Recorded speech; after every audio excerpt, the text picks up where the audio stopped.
दोस्तों, हमारे channel compliance वाला में आपका स्वागत है।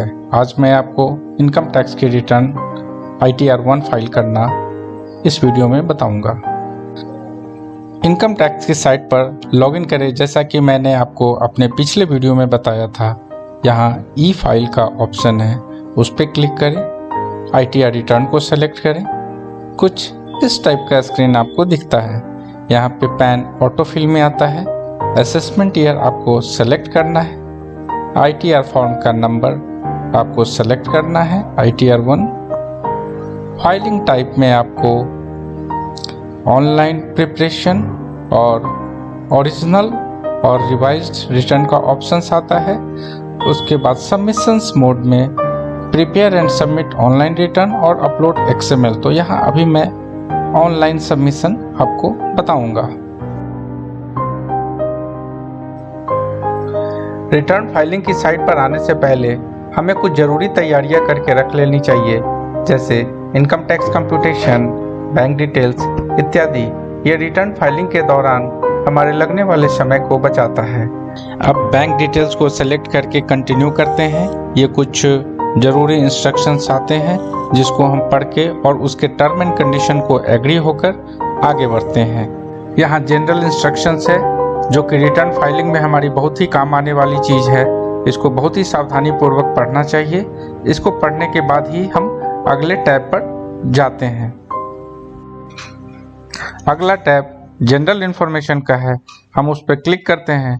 दोस्तों, जैसा कि मैंने आपको बताया था कि यहाँ कुछ डेटा आपको ऑटो फिल में मिलेंगे, तो आपको वो सावधानी पूर्वक चेक करना है।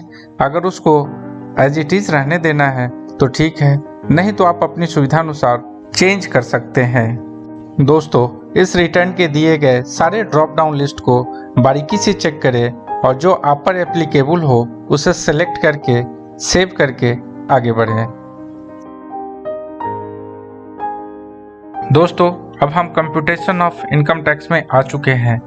यहाँ जो भी फील्ड हमें भरना है वो कंप्यूटेशन के अनुसार, कंप्यूटेशन अर्थात इनकम टैक्स का कंप्यूटेशन जो हमने बनाया हुआ है उसके अनुसार, और फॉर्म 16 जो हमारे एम्प्लॉयर ने दिया है उस दोनों से मैच करा के वो सारे डेटा को सही हमें फीड करना है। कुछ अलाउंस दोस्तों जो कि एग्जेम्प्टेड होते हैं, जैसे कि सेक्शन 10, जनरली इसमें हाउस रेंट अलाउंस और भी डिफरेंट टाइप के एग्जेम्पशंस है जो सेक्शन 10 के अंतर्गत आते हैं। वो हमें ड्रॉप डाउन लिस्ट से सेलेक्ट करके और उसका सही कैलकुलेशन करके हमें एग्जेम्प्टेड अमाउंट को क्लेम करना है, जिससे हमारे इनकम टैक्स की लायबिलिटी कम हो जाएगी।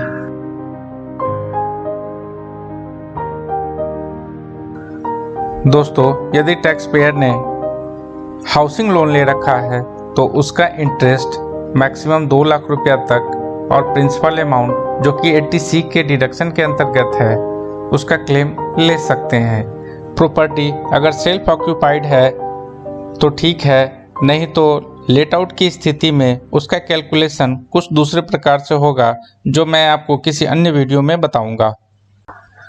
दोस्तों, आपके सेविंग बैंक का ब्याज, FD का ब्याज या किसी अन्य प्रकार से अगर आपका इनकम हुआ है तो इस कॉलम में आपको ड्रॉप डाउन लिस्ट से सेलेक्ट करके आपको यहाँ पे फीड करना है। अब हम इनकम टैक्स सेक्शन 80C के अनुसार जितने भी प्रकार के डिडक्शन है और जो हम पे एप्लीकेबल है, अर्थात जो करदाता है, SAC है, उस पर जो एप्लीकेबल है उसके अनुसार हम 80C का डिडक्शन क्लेम लेते हैं। दोस्तों, यहाँ पर ध्यान रखने वाली बात है, हमें वही क्लेम लेना चाहिए जो हमारा वास्तव में बनता है। अगर हम फर्जी क्लेम लेते हैं तो स्क्रूटनी की स्थिति में या डिपार्टमेंट के जांच पड़ताल की स्थिति में हम उसे प्रूफ करने में नाकाम रहते हैं और हमारे ऊपर हैवी पेनाल्टी और इंटरेस्ट इम्पोज हो सकता है।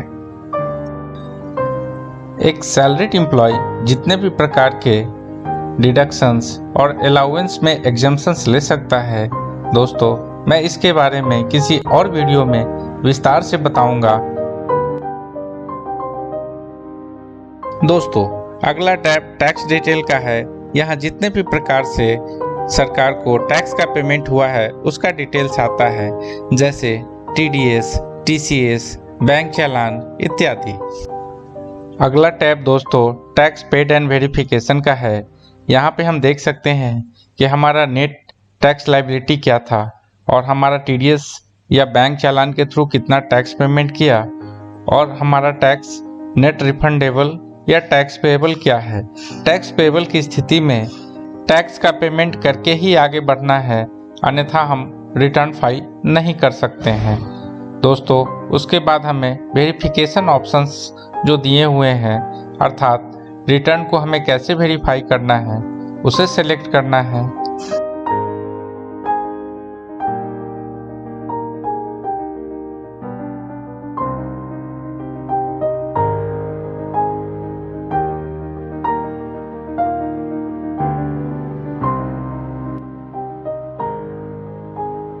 हम फिर से अगले टैब पे जाते हैं जहां कुछ और डिडक्शंस जैसे 80G, 80C, 80D इत्यादि का डिटेल हमें डालना है। दोस्तों इस साल कुछ एडिशनल बेनिफिट दिए गए हैं क्योंकि कोरोना की वजह से कुछ लोग मार्च में अपना टैक्स सेविंग नहीं कर पाए थे, अर्थात 80C या 80D में जो पेमेंट उन्हें करना था और उसका टैक्स का डिडक्शन लेना था वो समय पर नहीं कर पाए थे। इस वजह से सरकार ने उन्हें 30 जून तक का अतिरिक्त समय दिया था कि अगर वो फिनेंशियल ईयर 2021 के 30 जून तक पेमेंट कर देते हैं, अर्थात अपने पिछले साल का जो पेमेंट नहीं कर पाए थे वो इस साल भी कर देते हैं, तो वो छूट का लाभ ले सकते हैं। रिटर्न के सारे डेटा को अच्छी तरह से फिल करने के बाद उसे एक बार प्रीव्यू ऑप्शंस पे जाके सबको कंप्यूटेशंस के अनुसार चेक कर लेना चाहिए ताकि किसी भी प्रकार की गलती की गुंजाइश न रहे। और सब कुछ अगर सही है तो फिर सबमिट बटन पर क्लिक करके आगे बढ़ना चाहिए।